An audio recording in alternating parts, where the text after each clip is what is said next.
Since I moved to the banks of the Nashua River last August, I'm not sure a single day has gone by that I haven't heard or seen Canadian geese flying over my house.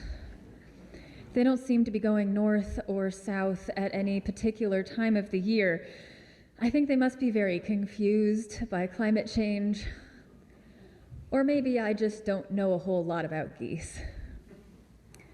I think the only thing I really do know about geese is that they always fly in that V shape, with the one at the tip of the V taking the brunt of the wind but creating less wind resistance for the geese behind it.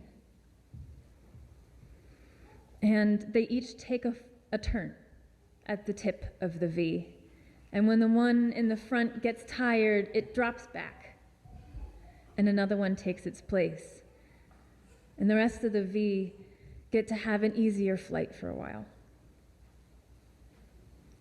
In December, I caught a bad flu.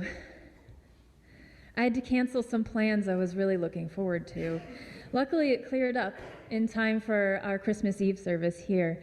And then I caught a bad cold in January, which cleared up just in time for me to go to Chicago for my seminary intensives at the beginning of February. On my way home from Chicago, I got COVID. I have been spending a lot of time at the back of the V recently.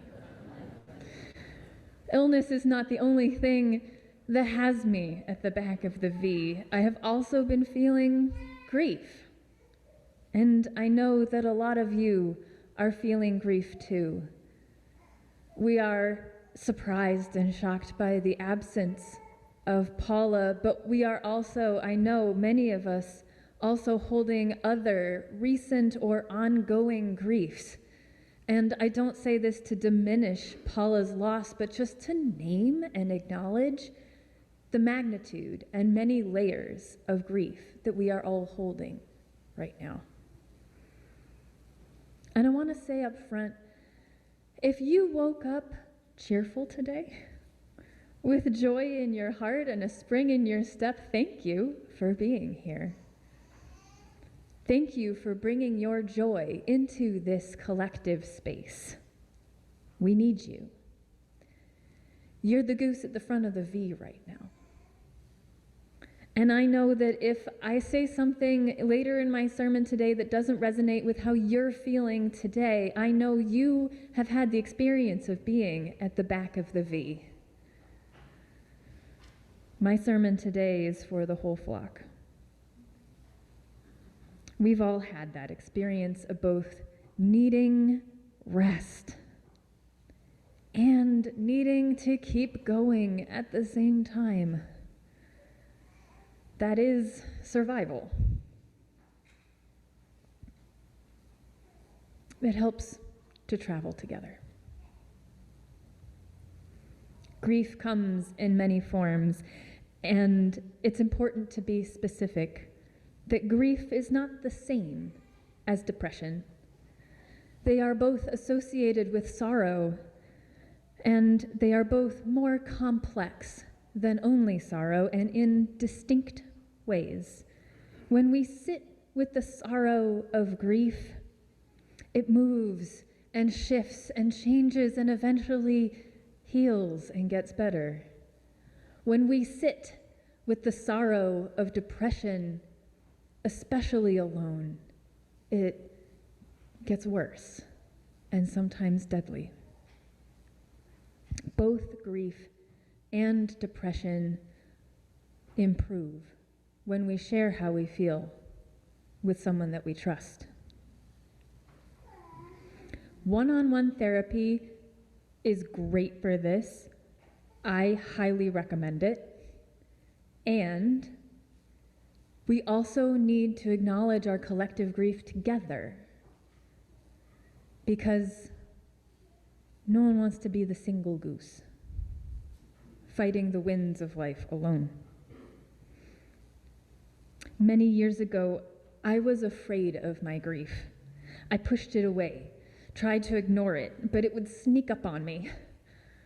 When I tried to negotiate with it, feel Some of those feelings, they were so intense that I was afraid if I let myself really feel them, like really let go and feel the depth of my grief, I might never escape its gravitational pull. But when I was 22, my friend Mike died by suicide. And I was not able to avoid or negotiate with the tidal wave of grief that crashed over me at his loss. Grief, while most commonly associated with sorrow, is any emotional response to loss, including anger and confusion and fondness for the memories that we share, even joy. And I realized that as I felt this tidal wave of grief and all of the things that it contained, that those feelings passed and improved and became integrated.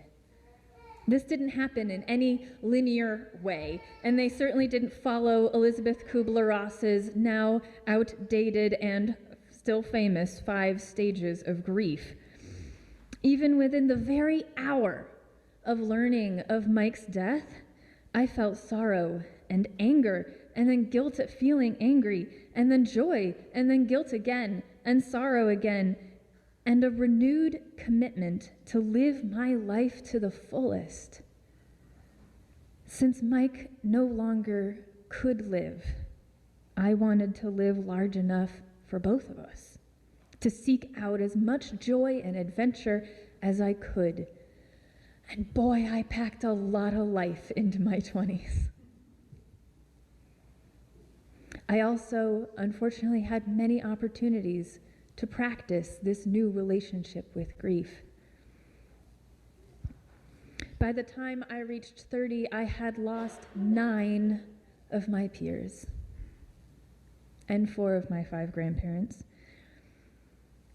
Grief is now my constant companion, but that doesn't make me morose or perpetually somber. In fact, allowing myself to feel all of those things gives me access to more joy. It's a little counterintuitive. Taking the time to grieve allowed me to process these feelings so that they didn't come out sideways and undermine my work.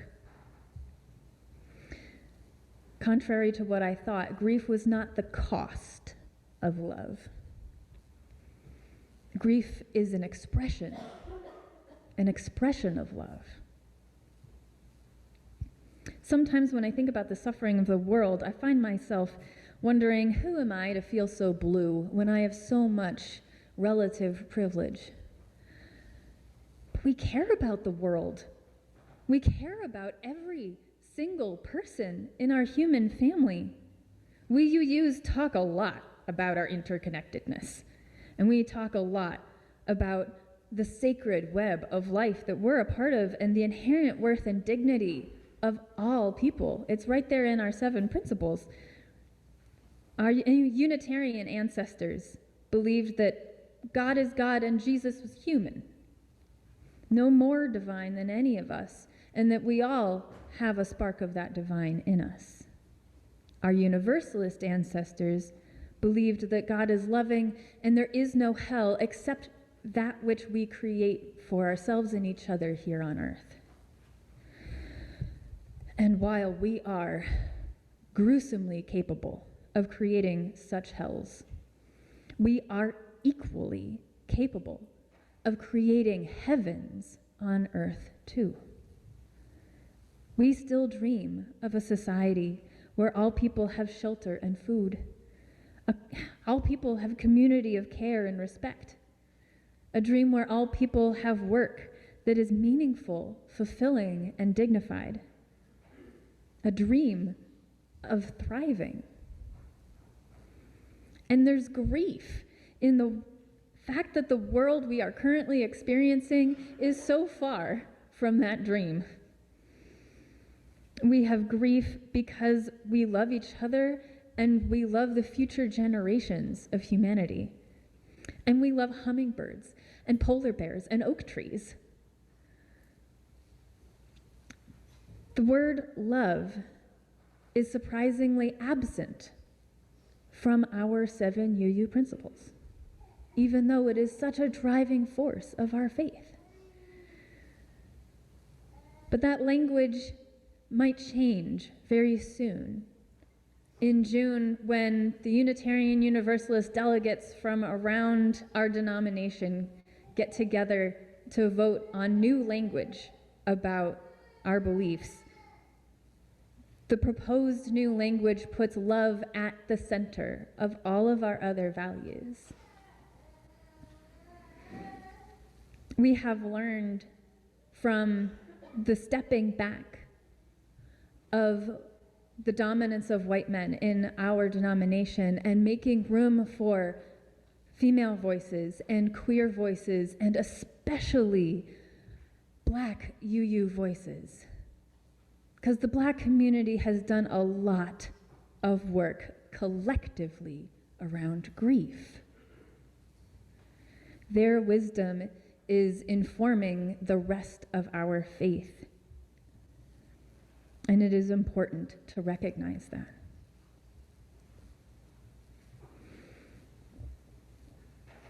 Love, says the proposed language, is the power that brings us together. We have learned that love is the why, and love is the source of our strength. Like the stories of a mother who can lift up a car to free a child trapped underneath it, love can give us strength we didn't think we had and allows us to do impossible, miraculous things. It is impractical to fight oppression. It is impractical to transform the systems that create inequality and mass suffering in our world. I recently read an essay by Malika Devich-Cyril. She says, "We must tear down the systems, institutions, and narratives that engineer death, fuel it, and simultaneously distract us from it. This essential rebalancing act is the charge of 21st century social justice movements." The essay was entitled, "To Give Your Hands to Freedom, First Give Them to Grief." Grief is an expression of love. And if we deny ourselves grief, we deny ourselves access to the sources of strength that help us keep going when things get tough. And in doing so, we undermine our ability to transform the world. We burn out. So we must give ourselves to grief. And while humans are built to handle the natural loss of normal rate of grief and loss, we aren't dealing with that natural rate of loss in the 21st century. And as UUs, as a denomination, we haven't quite figured out yet how to collectively acknowledge and express that grief together as a regular practice. So I want to invite you today to practice with me. I first want to invite you to ground yourself, put your feet on the floor maybe take a deep breath together if you're comfortable with that. We're not going into a meditation. We're going to sing our closing hymn together.